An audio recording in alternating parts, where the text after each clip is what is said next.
Bueno, hoy estamos desde el estudio retro de Leo Sierra y vamos a hablar sobre gutural. Por fin, tenemos un invitado. Bueno, hola, mi nombre es Julián Castaño. Quiero contar pues que yo tengo como varias facetas. O sea, en el día soy profesor universitario y en la noche pues canto con mi banda o me dedico pues a mis cosas personales. Mi banda es Absolution Denied. Es una banda pues de metal extremo o death metal melódico. Y también pues tengo otros proyectos en los que también no grito sino que canto. Entonces me dedico pues como a varias cosas. Y bueno, ¿no? En la profesión docente universitario de marketing digital. Es importante la diferencia que hace entre cantar y gritar. Cantar y gritar, sí, porque las voces guturales son gritos.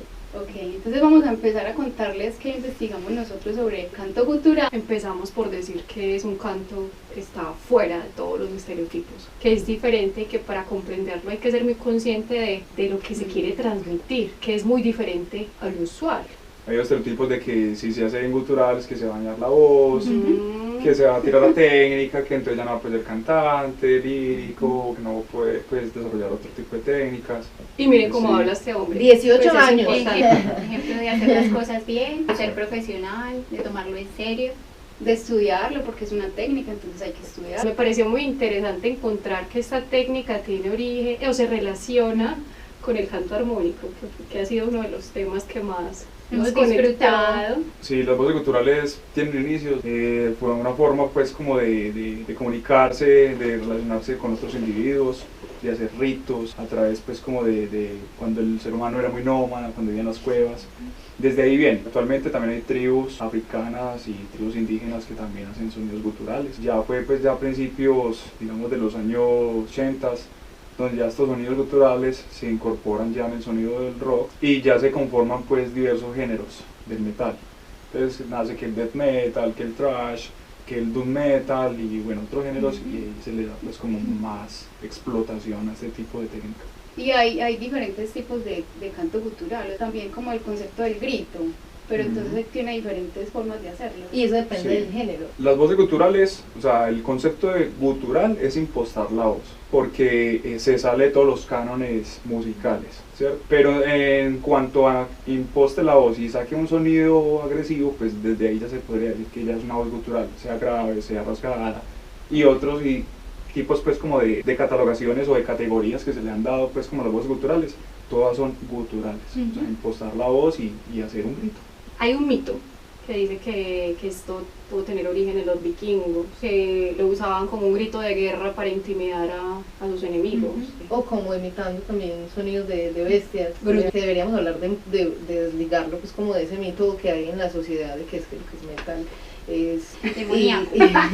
y yo creo que es más como en sentido de rebeldía, desde las letras, desde la misma música, desde la fuerza, y que cada música tiene como su expresión. Y es que las voces guturales tienen esa fuerza, esa rabia, esa ira, ese tipo de manifestaciones no los tiene una voz melódica y eso es interesante a la hora de explorar una voz gutural. Yo quiero que empecemos a hablar más sobre esa parte anatómica que Isa nos ilustrará, pero antes de que escuchemos a Isa, yo quiero preguntarte, o sea, ¿uno cómo hace para empezar a acercarse, buscar la voz gutural? Esa es la primera pregunta. La segunda es si uno alcanza a sentir o si tú sientes la diferencia cuando, o sea, se utilizan las cuerdas vocales y cuando no se utilizan. O sea, si son algo muscular fuera de las cuerdas o hay un momento en el que tú sientes aquí las uso y eliges o cómo es. Respondiendo a la primera pregunta, primero que todo hay que conocer a sí mismo, o sea, los alcances de la voz, hasta donde uno es capaz de respirar, de gritar, conocerse un poco. Primero yo diría que es bueno tener una pequeña preparación vocal antes de meterse en lo gutural, cosa que normalmente nunca pasa, ¿cierto? Sí. Siempre de forma innata, el vocalista encuentra su sonido gutural, lo empieza a madurar y luego ya pues lo va adaptando a sus necesidades. Básicamente es eso, lo que yo pienso es que encontrarse a sí mismo, experimentar sus propios sonidos para no dañarse la voz, porque una voz gutural con muy mala técnica puede dañar la voz. Y en cuanto a la segunda, cada posición o cada que se hace un sonido gutural diferente el uno del otro, involucra o más aire o mayor fuerza en las cuerdas vocales, porque pues las cuerdas vocales cumplen un rol muy importante en el sonido gutural. Las técnicas, digamos, de respiración, las técnicas de entonación van a ser las mismas que en el canto lírico, pero a la hora ya de colocar la voz, ahí es donde entra el secreto de las voces guturales.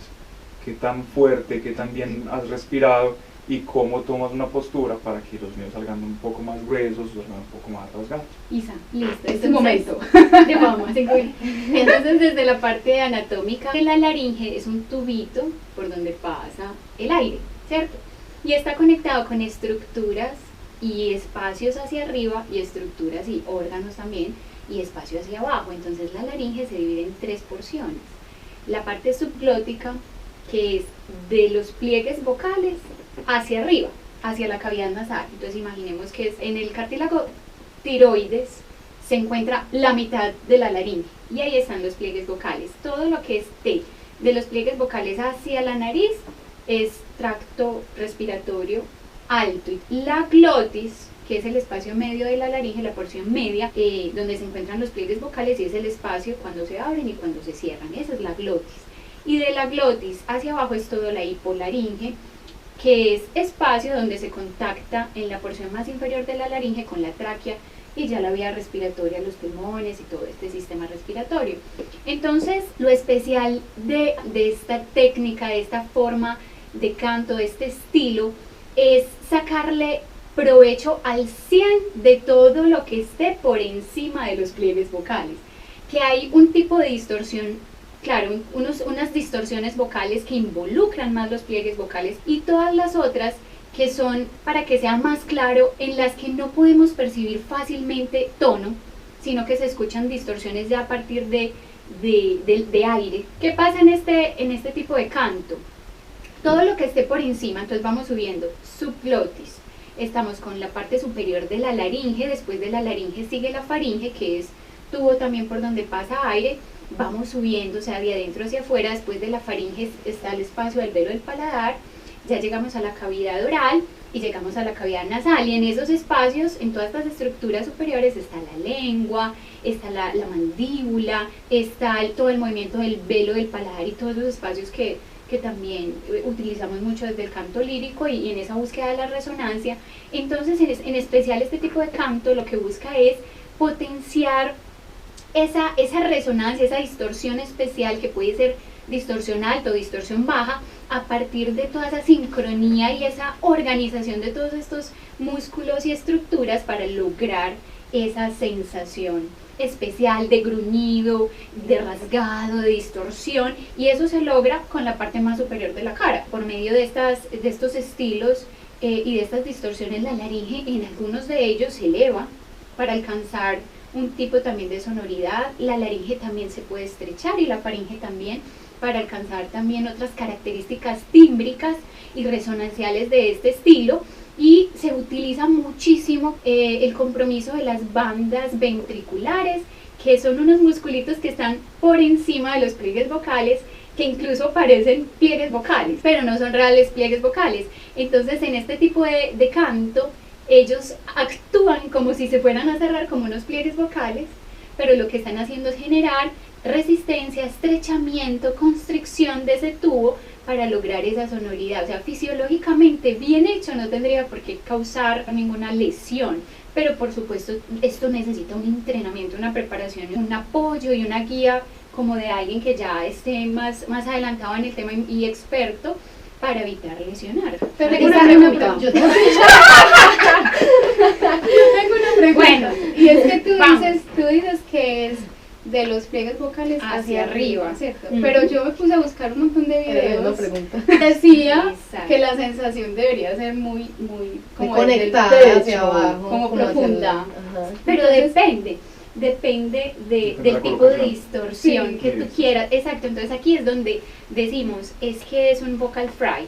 Un vocal fry es un tipo de distorsión y es gutural.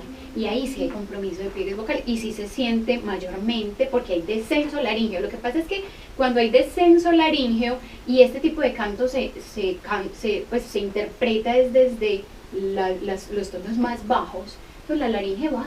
Claro. No necesariamente haya compromiso de pliegues vocales, entonces todo depende. Dependiendo de cómo uno quiera sacar los sonidos, entonces la postura, digamos, de la laringe y la faringe todo tienen cierta forma. que uno lo va adoptando de forma intuitiva Ah. o también con el trabajo y la maduración de los años, hace que la voz se proteja, que no sienta uno cierto tipo de lesión. Uno más o menos va conociendo hasta qué punto va a manipular todo ese aparato respiratorio para que salgan ese tipo de sonidos.